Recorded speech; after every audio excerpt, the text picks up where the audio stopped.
안녕하세요. 저는 결혼 5년 차 40대 초반의 남자입니다. 소규모 베이커리 가게를 운영하고 있습니다. 오늘 이야기를 들려드리기 전에 제 아내에 대한 이야기를 먼저 해보려 합니다. 그녀는 정말 완벽한 사람이었습니다. 사실 저는 처음 그녀를 봤을 때부터 감히 넘볼 수 없는 사람이란 걸 알았어요. 그녀는 산부인과 의사로 3대째 의사 집안에서 자란 막내딸입니다. 유복한 환경에서 자란 그녀는 모든 게 여유롭고 넉넉했어요. 성격도 밝고 호탕했고 주변 사람들에게도 늘 칭찬을 받는 사람이었습니다. 외모까지 매력적이라 첫인상부터 강렬했던 기억이 납니다. 우리가 처음 만난 건 제가 운영하는 베이커리 가게에서였습니다. 그녀가 근무하는 병원은 건물 5층에 있었고 저는 그 건물 1층에서 소규모 빵집을 운영하고 있었죠. 바쁘게 근무하던 그녀는 종종 식사를 거르고 제 가게에 들러 빵을 사갔습니다. 어느 날 제가 그녀에게 이렇게 물었던 기억이 납니다. 의사분들은 정말 바쁘시네요. 다른 사람 건강을 돌보시는 것도 중요하지만 선생님 자신 건강도 잘 챙기셔야죠. 그녀는 웃으며 그러니까 이렇게 맛있는 빵을 먹으러 오는 거죠. 라고 대답했는데 그 순간부터 우리는 조금씩 친해지기 시작했습니다. 아내는 빵을 좋아했지만 밀가루 빵은 속이 불편해서 잘 먹지 못했다고 합니다. 그런데 제가 만드는 천연효모와 쌀로 만든 빵은 그녀의 입맛에도 잘 맞았고 소화도 잘 된다고 했죠. 그녀는 제 가게의 단골이 되었고 한동안 저희 가게를 매일같이 찾았습니다. 그렇게 1년 넘게 그녀를 지켜보며 저는 조금씩 마음을 품게 되었습니다. 하지만 제가 먼저 다가갈 용기는 없었죠. 저는 소박한 가게를 운영하는 사람이었고 그녀는 산부인과 의사로서 바쁜 일정을 소화하는 프로페셔널한 사람이었으니까요. 하지만 놀랍게도 그녀가 먼저 저에게 마음을 표현했습니다. 어느 날 그녀는 빵을 사며 이렇게 말했죠. 혹시 제가 식사 대접할 기회를 줄 수 있을까요? 평소에 제 건강 챙기라고 조언해 주셨으니 제가 감사의 의미로 한번 보답하고 싶어서요. 그날 이후 우리는 조금씩 데이트를 시작했습니다. 그녀는 자신감 있고 밝은 성격이었고 저는 그녀의 그런 모습에 더욱 빠져들었습니다. 그녀는 저를 만날 때 항상 편안하게 대해줬고 저와 함께하는 시간을 즐겼습니다. 우리는 2년간 연애하며 서로에 대해 더 깊이 알게 되었고 결혼을 결심했습니다. 하지만 결혼은 생각보다 쉽지 않았습니다. 그녀의 집안에서는 저를 반대했죠. 우리 막내딸이 빵집을 하는 사람과 결혼한다니 말도 안 된다. 라는 말들을 들었지만 그녀는 꿋꿋하게 우리 관계를 지켜냈습니다. 결국 우리는 그녀의 집안의 반대를 극복하고 결혼에 성공했습니다. 결혼 후에도 그녀의 가족은 제게 냉소적이었습니다. 그들은 항상 저를 작게 만들고 저를 그녀에게 어울리지 않는 사람으로 여기고 있었습니다. 결혼 후 몇 달 지나지 않아 아내의 가족 모임에 처음 초대받았습니다. 저도 아내의 가족들과 친해지고 싶은 마음에 아내가 고른 정장을 입고 정성껏 준비해 갔어요. 아내는 제 손을 꼭 잡고 편안하게 있어도 돼. 내가 옆에 있을 테니까 걱정하지 마. 라고 다독여 줬습니다. 하지만 그 모임은 제 예상과 달랐습니다. 아내의 부모님 집은 그야말로 화려했습니다. 입구에 들어서는 순간 고급스러운 대리석 바닥과 세련된 인테리어가 눈에 들어왔고 넓은 거실은 제가 자란 환경과 너무 달라서 자연스레 위축될 수밖에 없었죠. 사실 결혼 전에는 부모님을 뵈러 집에 방문한 적이 없었어요. 항상 밖에서 만났기 때문에 이 집에 들어선 것은 처음이었습니다. 그동안 아내가 말로만 전하던 가족의 부유함과 환경이 현실로 다가오니 저는 갑자기 제가 너무 작아지는 기분이 들었습니다. 집안을 둘러볼수록 마치 이곳에 제가 어울리지 않는 사람처럼 느껴졌습니다. 거기다 집안 사람들은 하나같이 전문직 종사자들이었습니다. 아내의 큰 오빠는 대학병원 교수, 작은 오빠는 유명 로펌 변호사, 그리고 그들의 배우자들까지 모두 화려한 경력을 자랑하는 사람들이었어요. 처음 인사를 드리며 긴장된 마음으로 말을 꺼냈습니다. 안녕하세요. 이렇게 초대해 주셔서 감사합니다.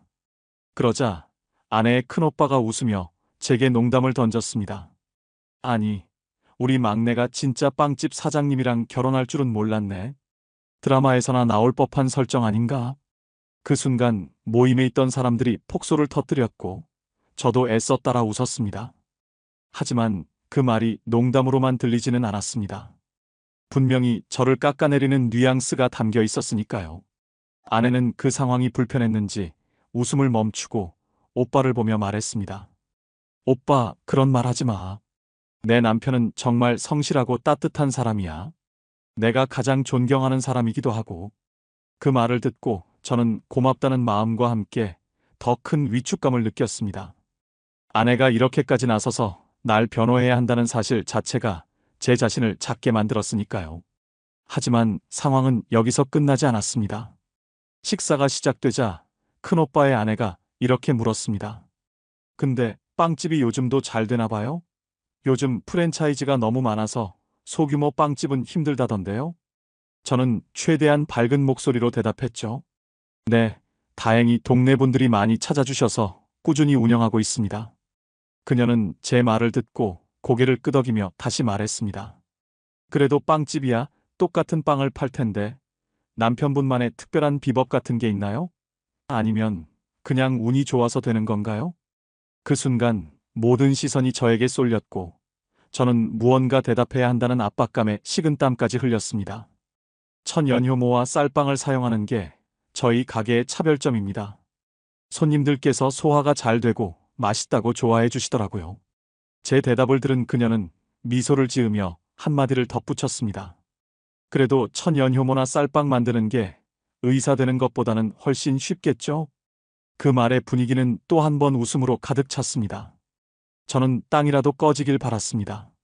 저녁이 끝난 후 디저트로 아내가 직접 준비한 케이크가 나왔습니다. 모두가 아내의 손재주를 칭찬했고 큰오빠는 웃으며 저를 바라보며 이렇게 말했습니다. 빵집 사장님, 오늘은 막내가 만든 디저트 먹는 날이네요. 이런 날엔 사장님이 뭘 좀 배우셔야 하는 거 아닌가? 모두가 웃으며 맞장구 쳤지만 저의 입술은 굳어버렸습니다. 그 말은 분명히 제 자존심에 상처를 주었습니다. 저는 억지로 웃으며 넘기려 했지만 그 순간부터 제 마음속 열등감은 멈출 줄 몰랐습니다. 모임이 끝난 뒤 집으로 돌아오는 길에 아내는 제 손을 꼭 잡으며 말했습니다. 오늘 정말 고생 많았어. 가족들이 가끔 농담이 지나치긴 하는데 절대 당신을 무시하는 건 아니야. 그러니 당신이 이해 좀 부탁해. 저는 애써 미소를 지으며 괜찮아라고 대답했지만 속은 쓰리고 아팠습니다. 아내는 끝까지 저를 위로하려 했지만 저는 그날 이후로 아내의 가족들을 만나는 일이 점점 두려워졌습니다. 그들이 저를 볼 때마다 제 가치를 깎아내리는 듯한 말투와 태도는 제 마음속 깊은 상처로 남았습니다. 아내의 가족들에게 받은 상처에도 불구하고 결혼 초반에는 우리 둘만의 소박한 행복이 있었습니다. 아내가 바쁜 스케줄로 인해 지칠 때면 저는 빵집은 직원들에게 맡기고 일찍 퇴근했습니다. 아내를 위해 저녁 식사를 준비하며 작은 일상을 함께 나누곤 했죠. 아내는 당신 덕분에 내가 버틸 수 있어라며 미소를 보였고 그 미소는 제게 큰 위로가 되었습니다. 하지만 균열은 서서히 다가오고 있었습니다. 그날은 아내의 대학 동기 부부 모임에 초대된 날이었어요. 아내는 모두 좋은 사람들이야. 나중에 당신 가게에도 놀러 가고 싶어 할 거야라며 저를 안심시켰습니다. 하지만 모임이 시작되자 그 자리는 제게 또 다른 시련이 되고 말았습니다. 아내의 동기들은 대부분 의사였고 그들의 배우자들 역시 그에 못지않은 화려한 경력을 가진 사람들이었습니다. 저는 초반부터 그들 사이에서 소외감을 느꼈어요. 그들이 나누는 이야기는 제가 알지 못하는 전문적인 대화로 가득했고 웃음을 짓고 있던 제 얼굴은 점점 굳어갔습니다. 모임 중 한 친구가 제게 질문을 던졌습니다. 빵집 하신다면서요? 대학교 다닐 때부터 이 친구가 도도하고 눈이 높았는데 어떻게 꼬셨나 궁금하네요. 비법 좀 알려주세요. 혹시 빵으로 꼬신 거 아니에요? 그의 말에 주변에서 폭소가 터졌고 저는 억지로 따라 웃었지만 속으로는 참담했습니다. 제 아내가 항상 인기 있었던 여성이었고 그런 그녀가 저를 선택한 이유를 의심하는 말투는 저를 더욱 위축되게 만들었습니다. 다른 친구도 거들며 이렇게 말했죠. 그러니까요. 우리 친구는 진짜 뭐든 완벽했는데 갑자기 빵집 사장님이라길래 다들 깜짝 놀랐어요. 막상 뵈니까 푸근한 인상이 매력적이시네요. 칭찬 같았지만 뒷말은 비꼬는 듯한 뉘앙스였습니다. 저는 감사합니다라고 말하며 억지로 웃었지만 그 모임 내내 자신감을 잃어갔습니다. 그날 이후로 저는 아내 주변 사람들과의 만남을 피하고 싶어졌습니다. 아내는 그런 저를 다독이며 그런 말들은 그냥 농담이야. 나도 당신이 얼마나 좋은 사람인지 알아라고 위로했지만 이미 제 마음속에는 열등감의 씨앗이 깊게 자리 잡고 있었습니다. 아내는 어느 날 아이를 갖고 싶다고 말했습니다. 저는 좋은 생각이네라고 대답했지만 정작 문제는 제 자신에게 있었습니다. 어느 순간부터 아내와의 잠자리가 불편해지기 시작했어요. 그 밤이 올 때마다 제 몸은 제 마음을 따라주지 않았습니다. 처음에는 피로와 긴장 때문이라며 스스로를 다독였지만 시간이 지날수록 문제는 더 심각해졌습니다. 몸이 반응을 시작하는 것 같다가도 그녀와 눈을 마주치는 순간 그것은 힘이 스르륵 풀려버렸습니다. 마치 누군가 스위치를 꺼버리는 것처럼요. 비뇨기과를 찾아가 검사를 받아봤지만 의사로부터 건강에는 이상이 없다는 말을 들었을 때조차 마음이 놓이지 않았습니다. 저는 여전히 아내와의 시간만 떠올리면 어딘가에 갇혀버린 느낌이 들었고 실패가 반복될수록 자신감은 바닥을 쳤습니다. 아내가 이해하는 태도를 보여줄수록 저 자신에 대한 초라함과 무력감은 더 커져만 갔습니다. 이 시기에 저는 꾸준히 이어오던 봉사활동에서 위안을 찾기 시작했습니다. 제가 매일 만들고 남은 빵을 기부하던 노인복지센터는 제게 작은 도피처와도 같았죠. 그곳에서 만난 여직원은 저보다 5살 연상이었고 세련된 외모는 아니었지만 온화하고 따뜻한 사람이었습니다. 처음에는 단순히 빵에 대해 얘기하다가 점점 개인적인 이야기를 나누게 되었습니다. 그녀는 남편과 사별한 뒤 복지센터에서 일하며 힘든 시간을 견디고 있다고 말했습니다. 그녀의 차분한 말투와 고마움을 담은 미소는 제 마음을 어루만져 주었어요. 빵을 이렇게 정성스럽게 만드시는 분은 처음 봤어요. 덕분에 어르신들이 정말 좋아하세요. 그녀의 말은 제가 한 일의 가치를 느끼게 해줬고 저는 그녀에게 더 친절하게 대하고 싶다는 생각이 들었습니다. 어느 날 빵 상자를 나르다 그녀와 부딪혔습니다. 그녀가 중심을 잃으며 저에게 기대는 순간 예상치 못한 신체 접촉이 있었습니다. 그런데 놀랍게도 그 순간 아내와의 관계에서 불가능했던 일이 발생했습니다. 그것이 순간 단단해졌습니다. 그것은 충격적이면서도 당황스러운 경험이었어요. 저는 황급히 상황을 모면하며 그곳을 떠났지만 그날 이후로 그녀를 떠올리며 혼란스러운 감정에 휩싸였습니다. 그녀와 대화를 나눌 때는 편안하고 자유로운 느낌이 들었고 그녀를 돕고 싶다는 생각에 마음이 따뜻해지기도 했습니다. 그렇지만 동시에 아내와의 관계가 떠올랐고 저는 제 자신을 점점 더 혼란스러워하게 되었습니다. 그 여직원과의 만남은 점점 더 편안하고 자연스러워졌고 저는 그녀를 자주 떠올리게 되었습니다. 복지센터 여직원과의 관계는 작은 계기로 시작되었지만 점차 제 일상과 마음속 깊은 곳에 자리 잡아갔습니다. 어느 날 그녀는 새로운 시작을 위해 이사를 준비 중이라는 이야기를 꺼냈습니다. 남편과 함께 살던 집을 정리하고 혼자 지낼 소박한 원룸을 구했다고 했죠. 그녀의 표정에는 홀로서기에 대한 기대와 약간의 불안감이 뒤섞여 있었습니다.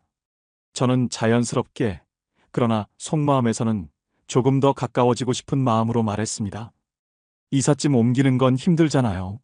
제가 도와드릴게요. 혼자 하시기엔 벅찰 것 같아요. 그녀는 살짝 망설이다가도 고맙다는 미소를 지으며 말했습니다. 그럼 부탁드려야겠네요. 도와주시면 정말 감사할 것 같아요. 그 순간 그녀와 제 사이에 흐르는 미묘한 긴장감이 눈빛 속에 스쳐 지나갔습니다. 하지만 우리는 그 긴장감을 말로 꺼내지 않은 채 자연스럽게 대화를 이어갔습니다. 그녀의 이사는 생각보다 소박했습니다. 낡은 가구 몇 개와 상자 몇 개뿐이었죠. 제 차로 짐을 옮기고 새 집에 도착했을 때 그녀는 집안 곳곳에 묻은 먼지를 닦아내며 조용히 혼잣말을 했습니다. 여기서 제가 새로운 시작을 잘할 수 있겠죠? 그 말에 저는 무언가를 해주고 싶다는 충동을 느꼈습니다. 짐 정리를 마친 후 그녀는 정말 고맙다며 저를 위해 간단한 한식을 준비했습니다. 직접 담근 장아찌와 따뜻한 된장찌개와 불고기에서 정성과 고요한 위안이 느껴졌습니다. 그녀는 식탁 너머로 제게 말했습니다. 이렇게 도와주신 덕분에 이사가 수월해졌어요. 그리고 남편 떠나고 삶에 낙이 없었는데 덕분에 큰 위로가 됐어요. 가끔은 제가 너무 많은 걸 혼자 버티고 있다는 생각이 들거든요. 그녀의 말에 저는 갑자기 가슴이 저려왔습니다. 그 순간 그녀와 내가 서로의 외로움을 채우고 있다는 사실을 부정할 수 없었습니다. 그녀가 정성스럽게 준비한 집밥을 함께 먹으며 대화는 한층 더 깊어졌습니다. 식사 중간중간 그녀는 저를 배려하며 반찬 담긴 접시를 제 쪽으로 밀거나 부족한 반찬을 더 꺼내오는 등 작은 행동으로 따뜻함을 전했습니다. 식사가 끝난 뒤 그녀는 설거지를 하며 저를 향해 말했습니다. 정말 도와주셔서 감사해요. 이 집에서 쓸쓸하게 혼자 밥을 먹을 뻔했는데 같이 먹으니 정말 즐거웠어요. 여러모로 고마워요. 그녀가 싱크대에서 접시를 닦는 모습은 평소의 이미지와는 다르게 느껴졌습니다. 편안한 복장과 자연스럽게 흘러내린 머리카락, 그리고 움직일 때마다 보이는 그녀의 실루엣이 시선을 끌었죠. 저는 괜히 자리에서 일어나 테이블을 정리하는 척하며 마음을 다잡으려 했습니다. 하지만 그녀가 고개를 돌리며 말했을 때 살짝 보이는 목선과 가슴선이 눈에 들어왔습니다. 그 순간 저도 모르게 시선이 머물렀고 그 시선이 오래 머물렀다는 걸 깨닫고는 급히 고개를 돌렸습니다. 하지만 그 짧은 순간이 제 안에서 무언가를 건드린 듯 했습니다. 감춰왔던 욕망과 혼란스러운 감정이 한꺼번에 올라왔죠. 그녀는 설거지를 마치고 손을 닦으며 미소를 지었습니다. 제가 차 한 잔 드릴까요? 아니면 피곤하시면 조금 쉬고 가셔도 돼요. 저는 대답을 망설이다가 그저 고개를 끄덕였습니다. 그녀의 따뜻한 말과 행동, 그리고 아늑한 공간은 마치 다른 세계로 초대하는 듯 했습니다. 제 마음과 몸은 이미 그녀에게 끌려가고 있었고, 결국 우리는 서로의 마음에 솔직해지기로 했습니다. 그렇게 선을 넘고 말았습니다. 그녀와의 관계는 제게 새로운 열정과 일종의 해방감을 주었습니다. 아내와의 관계에서는 느낄 수 없었던 가벼움과 자유로움이 그녀와의 만남에서 느껴졌습니다. 제 안에 억눌려 있던 감정과 욕망을 불러일으켰습니다. 그녀는 제게 새로운 열정을 선사했고, 저는 점점 과감해지기 시작했습니다. 어느 날 아내가 야간 당직을 한다고 한 날 밤, 저는 주저없이 그녀를 집으로 초대했습니다. 평소에는 결코 상상조차 못했을 일을 하며 우리는 아내와 함께했던 공간에서 서로를 탐닉했습니다. 아내와의 관계에서는 느낄 수 없던 짜릿함과 금기를 깨는 스릴 2절을 압도했습니다. 그날 밤은 제게 새로운 세상으로의 문이 열리는 듯한 기분을 주었습니다. 그 뒤로 우리의 관계는 더욱 대담해졌습니다. 한 번은 그녀와 함께 차를 타고 이동하던 중 차 안에서 서로의 욕망을 주체하지 못하고 관계를 가졌습니다. 어둠 속에서 차창 너머로 스쳐 지나가는 불빛은 그 순간을 더 비현실적이고 자극적으로 만들어 주었습니다. 차 안에서의 관계는 자유롭고도 아찔한 긴장감을 더하며 저를 더욱 그녀에게 빠져들게 했습니다. 아내와의 관계에서는 위축되고 불편했던 순간들이 그녀와의 관계 속에서 마치 치유되는 듯한 느낌이 들었습니다.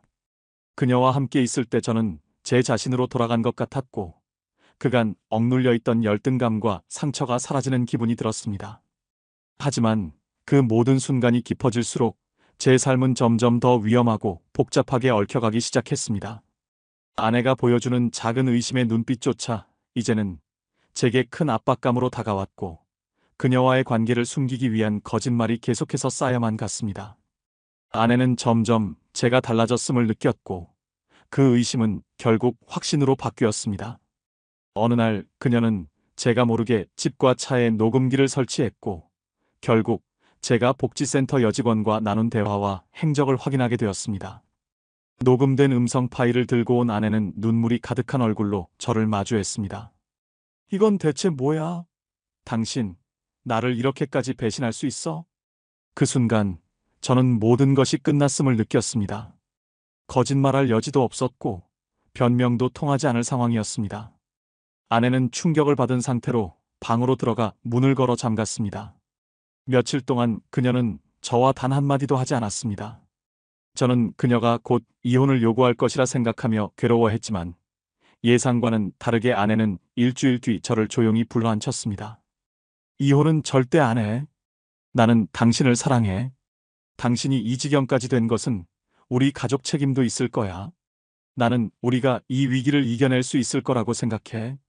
그녀의 말에 저는 차마 눈을 들 수 없었습니다. 그녀는 복잡한 감정에 쌓여 있었지만 여전히 저를 붙잡고 싶어 했습니다. 대신 그녀는 부부 상담을 받자고 제안했습니다. 관계를 회복하기 위해 우리가 노력해야 한다고, 아직 늦지 않았다고 말했죠. 아내의 이런 모습은 저를 더 깊은 죄책감에 빠지게 만들었습니다. 그녀는 상처받고도 저를 용서하려 했지만 저는 그녀에게 진심으로 다가갈 용기가 없었습니다.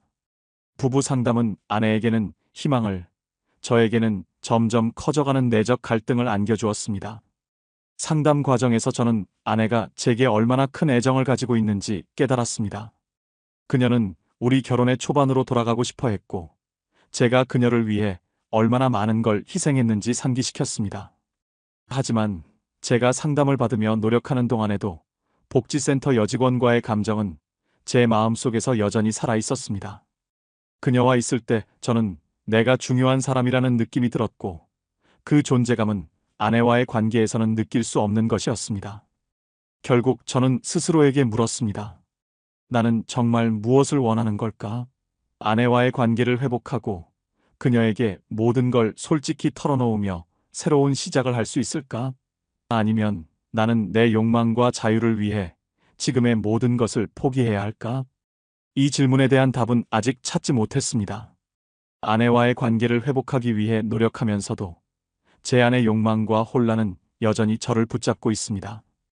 이 상황이 어디로 흘러갈지, 어떤 결말을 맞이할지는 저도 알 수 없습니다. 하지만 한 가지는 분명합니다. 저는 제 잘못을 인정하고 이제는 책임을 질 준비를 해야 합니다. 제 이야기를 들어주셔서 감사합니다.